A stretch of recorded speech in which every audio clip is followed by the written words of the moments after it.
The collective's grand observatory hung like a crystal spider web in the void between stars, its delicate sensors reaching across light years of space.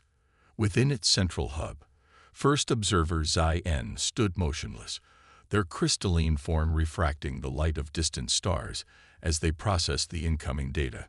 Something was wrong with the universe, and they were among the first to notice.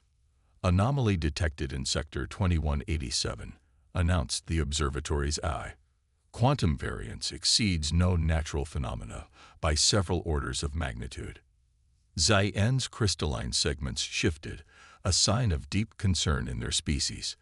The collective had mapped and catalogued every significant phenomenon in the known galaxy over the past 50,000 years.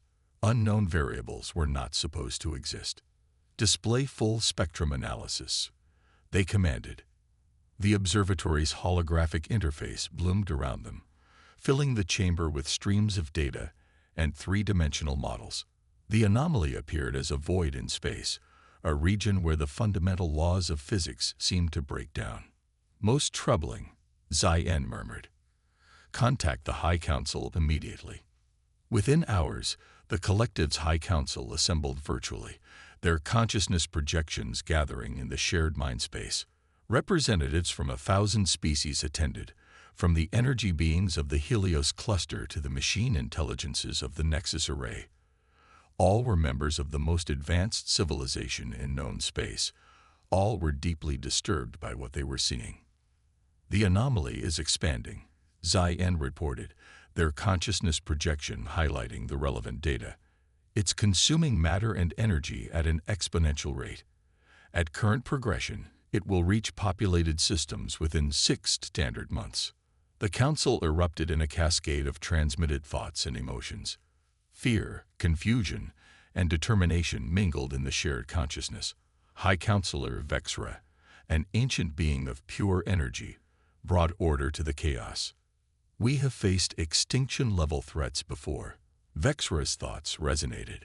The collective will adapt and overcome, as we always have. But this threat was different. As the weeks passed, the collective's most advanced technologies proved useless against the anomaly. Their attempts to contain it failed. Their probes disappeared into its depths, sending back impossible readings before going silent. The void grew, and with it grew desperation. Then came the message that would change everything. It originated from a system the collective had long ignored, a relatively primitive region of space containing a single inhabited world, Earth. The message was crude by collective standards, transmitted through conventional quantum channels rather than the more sophisticated methods used by advanced civilizations. "This is the Terran Defense Command," the message began. "We've detected the quantum anomaly in Sector 2187. We may be able to help." The Council's initial response was dismissal. Earth was a quarantined world, deemed too volatile for contact after their early space surveys revealed humanity's propensity for conflict. The species had barely achieved faster-than-light travel, and their technology was considered primitive by collective standards. But Xi-En, who had spent centuries studying distant civilizations, saw something others missed. Review Earth's energy signatures over the past century, they suggested to the Council. The data revealed something extraordinary. While the collective had been ignoring Earth, humanity had been busy. The planet was surrounded by a complex network of quantum fields unlike anything in the collective's vast database. They've been preparing, Xi-En explained. Not expanding outward like most species, but building defenses. They've developed technology specifically designed to counter quantum-level threats. "Impossible," declared Vexra. "Their civilization is too young, too primitive." Yet they detected the anomaly independently, Xi-En countered. "And they've developed technology we've never conceived of, precisely because they think differently than we do." The debate raged for days, but as the anomaly consumed its first star system, the collective's options dwindled. Finally, a decision was reached. A delegation would be sent to Earth, led by Xi-En. The human representatives who received them were not what the collective expected. Instead of political leaders or military commanders, They were greeted by a team of scientists and engineers. Dr. Sarah Chen, the project leader, didn't waste time with diplomatic niceties. "We've been watching the stars for centuries," she explained, leading them through a facility deep beneath the Pacific Ocean. "We saw what happened to other civilizations that weren't prepared for cosmic threats. So we prepared." The facility housed what humans called the quantum shield matrix, a network of devices that manipulated spacetime in ways that even the collective's most advanced scientists struggled to understand. It was elegant in its complexity, yet brutal in its simplicity, a perfect reflection of humanity itself. "Your civilization values stability and predictability," Dr. Chen continued. "You build on what works, perfected over millennia. Humans, we're messy. We try things that shouldn't work. Sometimes they don't. Sometimes they do something unexpected." Xian's crystalline form vibrated with recognition. The collective had achieved its greatness through careful, methodical advancement. Humans had developed in chaos, driven by the constant threat of their own extinction. They didn't just think outside the box. They never acknowledged the box existed. "The anomaly isn't natural," Dr. Chen revealed, showing them data that paralleled the collective's own observations. "It's a weapon, or a test, or both. And we've seen something like it before, in our simulations. We've been running quantum disaster scenarios for decades, preparing for exactly this kind of threat." As Xian processed this information, alarms blared throughout the facility. The anomaly had just consumed another star system, closer this time. The void was approaching faster than predicted. Dr. Chen's expression hardened. "We're ready to help, but we'll need the collective's resources to scale up our solution. The question is, are you ready to trust humanity?" Xian looked at their human counterparts, seeing them with new understanding. In their chaos and creativity, in their stubborn determination to survive against cosmic odds, humanity had developed exactly what the galaxy needed at its darkest hour. "The question," Xian responded, "is whether humanity is ready to save the galaxy." Dr. Chen smiled. "We've been ready for generations. We just needed someone to ask." The quantum shield matrix hummed with power, its network of generators creating a hemisphere of distorted space above the test facility. Dr. Chen stood beside Xian, both watching as the scaled-down version of humanity's defense system engaged. Around them, human and collective scientists worked in an unprecedented collaboration, their differences forgotten in the face of necessity. "Show me again how you discovered this technology," Xian requested, their crystalline form shifting to better analyze the quantum field patterns. Dr. Chen pulled up historical data on a holographic display. "It started with a mistake. 20 years ago, we were trying to develop better quantum computers. One of our experiments went wrong. Catastrophically wrong. It created a micro-tear in spacetime, similar to what we're seeing with the anomaly, just on a much smaller scale."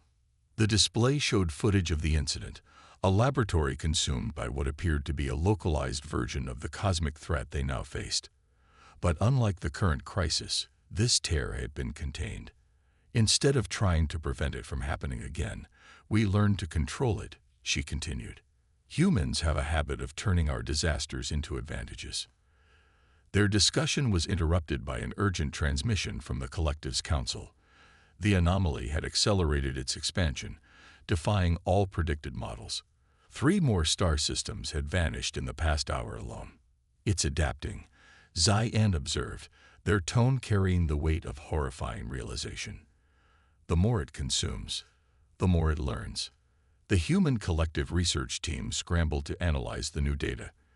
The anomaly wasn't just consuming space, it was evolving, becoming more efficient at breaking down the barriers between normal space and whatever impossible realm lay beyond.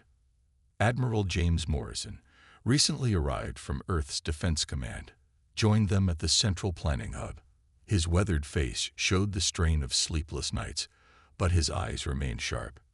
"We need to move faster," he announced, pulling up a tactical display. "At this rate, we'll lose the Arcturus sector within days. Millions will die." Dr. Chen nodded grimly. The shield matrix works, but scaling it up to protect entire star systems requires more power than Earth can generate. We need the collective's help. Xian interfaced with the facility's computers, their crystalline consciousness expanding through the network. The collective's antimatter production facilities could provide the necessary energy, but synchronizing our technologies presents significant challenges. Then we work faster, Morrison stated flatly. We don't have the luxury of perfect solutions anymore. The next 48 hours became a blur of desperate innovation. Human intuition combined with collective precision, as both species pushed their capabilities to the limit. They failed repeatedly, spectacularly, but each failure brought new insights. The breakthrough came from an unexpected source. Lieutenant Maria Santos, a junior engineer, noticed something in the quantum signature of the anomaly that everyone else had missed. It's not random, she explained, pulling up the analysis. There's a pattern in the chaos, like a signature. Whatever's causing this, it's not a natural phenomenon. It's engineered. The revelation changed everything. If the anomaly was artificial, it meant someone or something had created it. And if it was created, it could be uncreated. But before they could act on this discovery, the anomaly struck closer to home. The Proxima Centauri system, Earth's nearest stellar neighbor, vanished in a burst of impossible physics. The loss sent shockwaves through both human and collective society. We're out of time, Admiral Morrison declared. We need to deploy what we have now, ready or not. Dr. Chen disagreed. The system isn't stable yet. If we rush this, we could make things worse. Worse than losing entire star systems, Morrison challenged. Xian intervened, their crystalline form pulsing with urgent light patterns. Perhaps there is a third option. The collective has ships, thousands of them, equipped with our most advanced power systems. If we could modify them to carry smaller versions of the shield matrix. A mobile defense line. Chen finished the thought. We couldn't save everything, but we could protect key systems, buy time to develop a permanent solution. The plan was dangerous, unprecedented, and likely to fail. It would require perfect coordination between human and collective forces, using untested technology against an enemy they barely understood. The Council would need to approve committing a significant portion of their fleet to what could be a suicide mission. But they were out of options. Morrison began coordinating with Earth's defense forces, while Chen and her team worked to miniaturize the shield matrix. Xian communicated with the Council, their argument passionate and logical. Either trust humanity now, or watch the galaxy die. The Council's approval came just as another system fell to the void. Within hours, Earth's orbital shipyards were crowded with collective vessels, their sleek forms being modified with human technology. It was a sight that would have been impossible just days earlier. The galaxy's most advanced civilization literally placing their ships in human hands. As the first modified ships prepared to launch, Dr. Chen made a final adjustment to the shield matrix calculations. The quantum field sparked and stabilized, its energy signature perfectly aligned with the collective's power systems. Remember, she briefed the combined human collective crews. These are prototype systems. They'll work, but they're not elegant. They're not perfect. They're human technology, jury-rigged to work with collective systems. Expect problems. Adapt. Overcome. Admiral Morrison stood beside her, addressing the gathered forces. We're not just defending Earth, or the collective. We're fighting for every species that calls this galaxy home. We go out there together, or we die alone. Xian's crystalline form resonated with what humans would call pride. In all their millennia of existence, the collective had never seen species so different work together so effectively. Perhaps that was humanity's greatest contribution. Not their technology or their courage, but their ability to unite others against impossible odds. As the combined fleet prepared to launch, a new signal emerged from the anomaly. This time, it wasn't just noise. This time, it carried a message. The war for reality itself was about to begin. The message from the anomaly pulsed through every communication system in the combined fleet, its quantum signature defying encryption and language barriers alike. In the command center of the flagship Terran vessel Horizon, Dr. Chen and Admiral Morrison watched as their computers struggled to decode it. It's not just a message, Xi-En observed, their crystalline form resonating with the strange frequencies. It's a pattern, a blueprint of sorts. The data resolved itself into a complex mathematical sequence, one that seemed to describe the very fabric of space-time itself. But there was something else hidden within the numbers, something that made Dr. Chen's blood run cold. "This is a test," she whispered, understanding dawning in her eyes.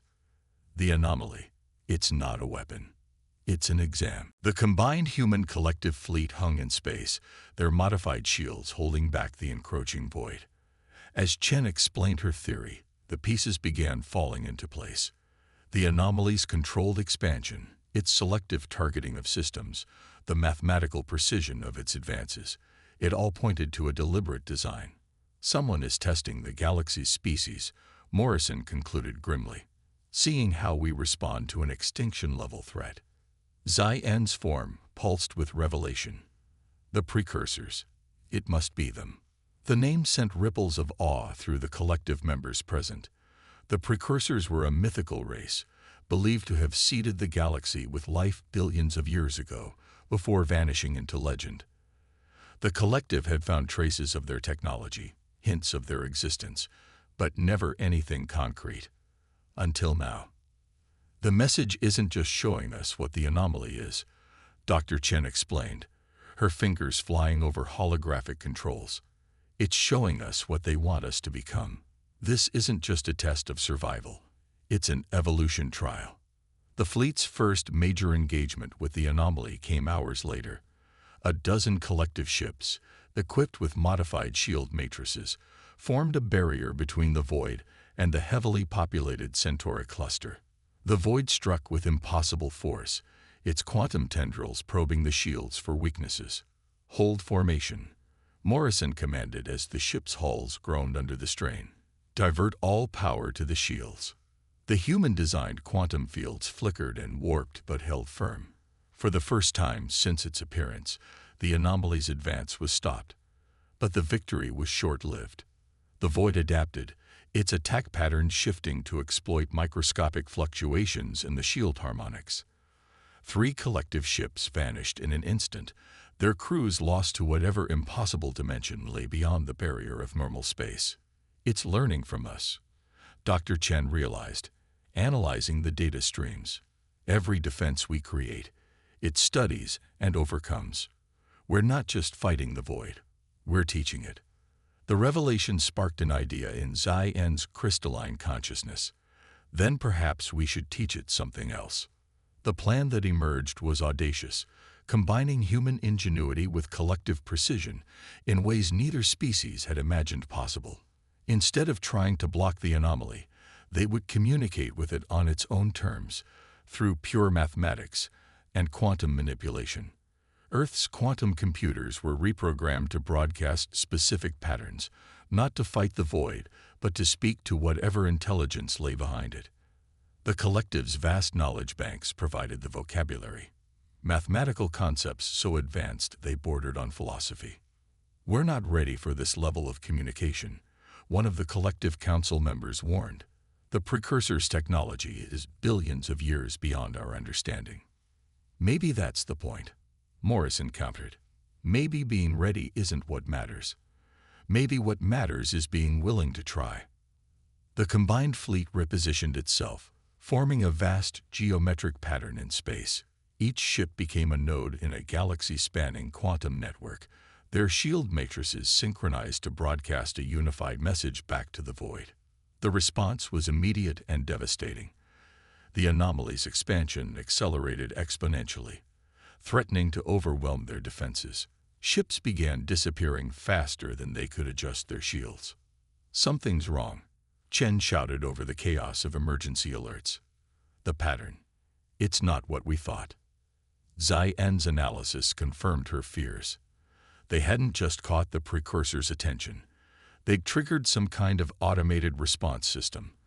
The test was entering its final phase, and failure meant extinction. In that moment of crisis, humanity's greatest strength emerged. While the collective's vast intelligence sought logical solutions, the human crews acted on instinct and emotion. Ships broke formation, sacrificing themselves to save others. Emergency protocols were ignored in favor of desperate innovations. Lieutenant Santos, monitoring the quantum fields, noticed something extraordinary. The chaos of human actions, their seemingly random responses to crisis, was creating its own pattern, one that the anomaly wasn't adapting to. It's the imperfection, she realized. The void expects logical responses, perfect solutions. It can't predict what we'll do because we're not trying to be perfect. Dr. Chen understood immediately. We need to stop trying to match the precursor's level of advancement. We need to show them something new. The order went out to all ships. Abandon standard protocols. Act on instinct. Be human. The result was unlike anything the galaxy had ever seen. Collective ships, guided by human intuition, began moving in chaotic patterns that somehow formed a greater whole. The shield matrices, their frequencies deliberately misaligned, created interference patterns that the void couldn't analyze fast enough to counter. "It's working," Morrison announced, wonder in his voice. The anomaly's expansion is slowing. But victory remained elusive. As they watched, the void began to change, its very nature shifting into something else entirely. The test wasn't over, it was evolving. The precursors had one more lesson to teach, and surviving it would require everything both species had learned about each other, about themselves, and about the true nature of advancement in a universe far stranger than anyone had imagined. As the void prepared its final transformation, Dr. Chen looked at the assembled human and collective crews, seeing not separate species but a single force united against extinction. "Whatever comes next," she declared, "we face it together."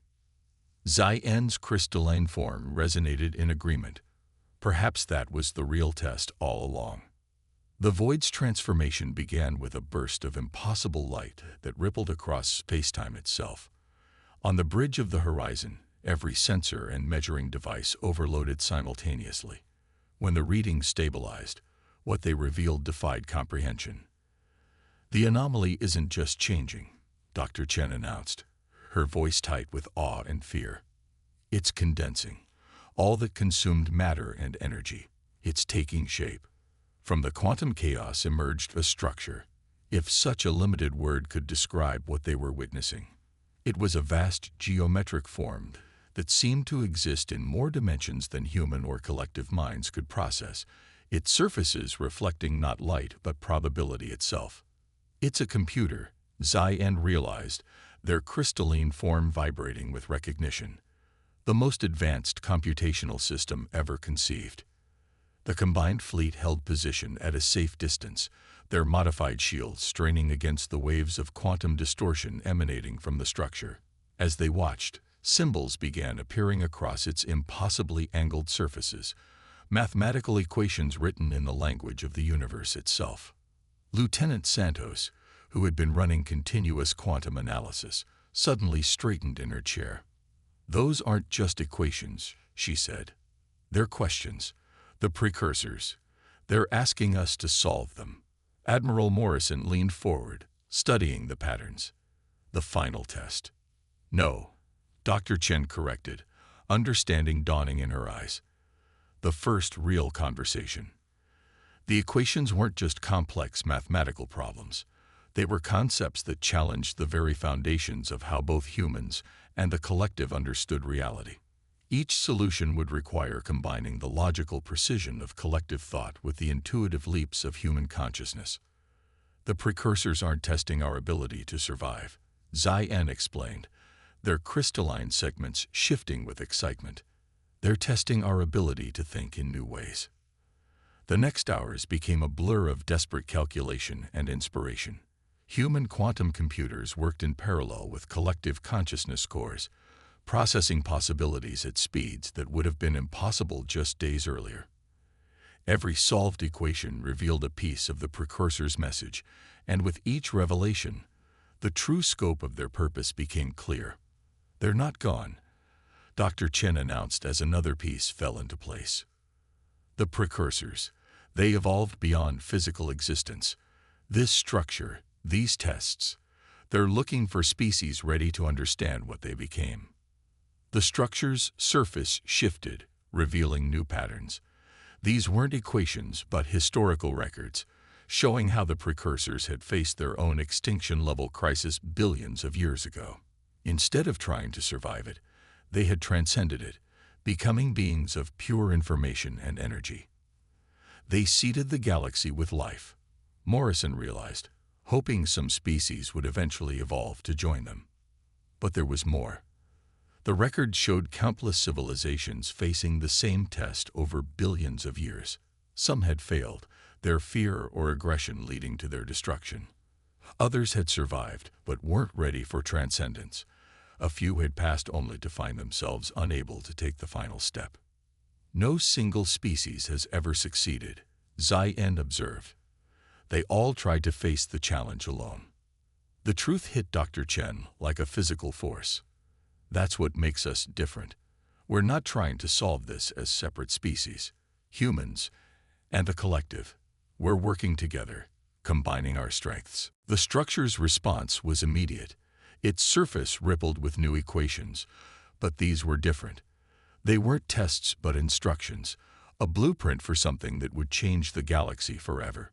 "They're showing us how to build a bridge," Santos whispered, analyzing the data, "a way to cross the barrier between normal space and whatever realm they exist in." The combined fleet's sensors detected new anomalies forming throughout the galaxy, but these weren't destructive voids. They were doorways, each leading to a different level of existence. The precursors weren't just offering advancement. They were offering choices. Each portal leads to a different state of evolution. Zai-En explained. Some species might choose to remain physical, but with greater understanding. Others might follow the precursors into full transcendence. Admiral Morrison straightened in his chair. "And we get to choose. Just like that." Dr. Chen shook her head, smiling slightly. "No, we get to choose together. That's the point."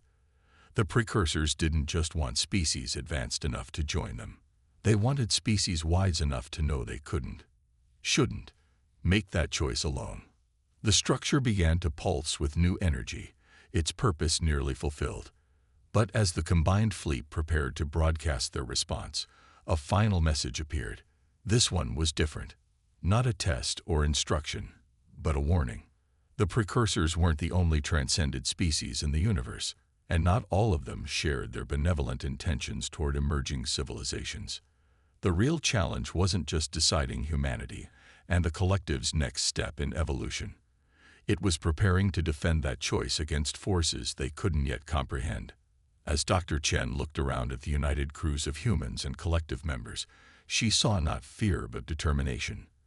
Whatever lay beyond those portals, whatever threats existed in the higher dimensions, they would face them the same way they had faced the void, together. "We've got a lot of work ahead of us," Morrison said, his voice carrying the weight of command and the light of wonder in equal measure. Zai-En's crystalline form pulsed with agreement. "Indeed. But for the first time in the history of this galaxy, we've proven that advancement doesn't have to mean leaving others behind." The structure's surface rippled one final time, displaying what could only be described as approval. The test was over. The real journey was about to begin. And in the depths of space, countless species watched and waited, knowing that the galaxy would never be the same again. 1 year after the precursor revelation, Earth's orbital space had transformed beyond recognition. The once empty corridors of space around humanity's homeworld now housed a spectacular array of structures that defied conventional physics, the galaxy's first interspecies evolution center. Dr. Chen stood at the observation deck of the new facility, watching ships from across the galaxy arrive through quantum corridors. Each vessel carried representatives from different civilizations, all drawn to the unprecedented partnership between humanity and the collective. Another delegation from the Andromeda Arm just arrived. Lieutenant Santos reported, now Chief of Quantum Communications. That makes 15 new species this week alone. Xian, who had chosen to remain as permanent liaison between humanity and the collective, shifted their crystalline form in what had become recognizable as amusement. They all come seeking the same thing, the secret of our success. If only it were that simple, Chen replied, watching a massive bioorganic vessel dock with perfect precision. We can't just give them the answers. They have to understand why it worked. The Evolution Center had become more than just a research facility. It was a living testament to what different species could achieve together. In its laboratories, human intuition merged with collective precision to study the precursor's gift. The portals to higher dimensions remained open, but no one had yet chosen to step through them. Admiral Morrison, now commander of the United Species Defense Force, joined them at the window. New contact at the outer system border. Something big. The sensors showed an object emerging from hyperspace, a vessel of impossible proportions, its surface writhing with dark energy. It wasn't a design anyone recognized, but its quantum signature was clear. It came from one of those other transcended species the precursors had warned about. Right on schedule, Chen said grimly. They had known this confrontation was coming. The question was whether they were ready for it. The massive ship broadcast its message across all frequencies, its tone carrying both threat and dismissal. Your species are not ready for advancement. Surrender the precursor technology, and you will be allowed to continue your existence under supervision. The response came not just from Earth or the collective, but from every ship and station in the system. Thousands of voices, hundreds of species, all speaking as one. No. What followed was not the battle the transcended beings had expected. Humanity had spent the past year sharing not just technology but ideas. The combined fleet that assembled to defend Earth represented something unprecedented in the galaxy's history. Unity born not of fear or dominance, but of mutual respect and shared purpose. The alien vessel struck first, launching weapons that operated on principles beyond normal physics. But the defense they encountered was unlike anything they had predicted. Human shield matrices, enhanced by collective precision and augmented by technologies from a dozen other species, created a protective barrier that didn't just block the attack. It adapted to it, learned from it, grew stronger. They don't understand, Xian observed as the battle unfolded. They think advancement means leaving behind what came before. They never learned to build upon each other's strengths. The transcended being's attack faltered in the face of resistance they couldn't comprehend. Their weapons, designed to exploit the weaknesses of single species, found no purchase against defenses that combined the innovations of many. The very diversity they had dismissed as weakness became humanity's greatest strength. Dr. Chen watched as the massive vessel retreated, its dark energy drives flaring in what could only be confusion. They'll be back, she noted, and they'll bring others. Let them come, Morrison replied, his voice carrying the confidence of someone who had seen the impossible become possible. We'll be ready. The aftermath of the brief battle brought even more changes to the galaxy. Species that had been hesitant to join the Alliance now saw the benefits of unity. The Evolution Center expanded its research, not just into precursor technology, but into new ways of combining the unique abilities of different species. 1 month later, Chen stood before the newly formed Council of United Species, addressing representatives from across the galaxy. The chamber itself was a marvel of cooperative engineering, designed to accommodate beings of all forms and compositions. The precursors didn't just give us technology, she explained. They gave us a choice. We could have followed their path, transcended our physical forms, and joined them in higher dimensions. But we chose something else. We chose to remain here, in this realm, working together to build something new. Xian added their own thoughts, their crystalline form now modified to better communicate with multiple species simultaneously. We learned that true advancement doesn't mean leaving our origins behind. It means building upon them. combining them in ways that make us all stronger. The chamber's holographic displays showed images from across the galaxy, new colonies being established through cooperative efforts, ancient enemies working together on shared projects, species that once would have never interacted now exchanging ideas and innovations. The transcended beings will return, Morrison reminded them. They see our choice to remain in physical form as a rejection of advancement. They don't understand that we're creating something they never imagined. A civilization that grows stronger through diversity rather than uniformity. The council chamber hummed with agreement. Humanity's greatest contribution to the galaxy hadn't been technology or courage, but a simple truth. That different didn't mean inferior, that cooperation was stronger than competition, and that the greatest achievements come not from surpassing others, but from lifting them up alongside you. As the session concluded, Dr. Chen returned to her favorite observation point on the Evolution Center. Earth shone below, its surface now dotted with structures that housed visitors from across the galaxy. In orbit, ships of all designs moved in harmony, their crews working together to build a future that even the precursors might not have imagined. They thought we would choose transcendence, she mused to Ziyan, who had joined her at the window. Instead, we chose each other. The crystalline being's form shifted in what had become their equivalent of a smile. Perhaps that is the greatest transcendence of all. In the vast darkness of space, the precursor portals remained open, a reminder of the path not taken. But the species of the galaxy had chosen their own way forward. Together, they would face whatever challenges the universe had in store, proving that the true measure of advancement wasn't in leaving others behind, but in bringing them with you. And somewhere, in dimensions beyond human comprehension, the precursors watched with satisfaction as their greatest hope for the galaxy finally became reality.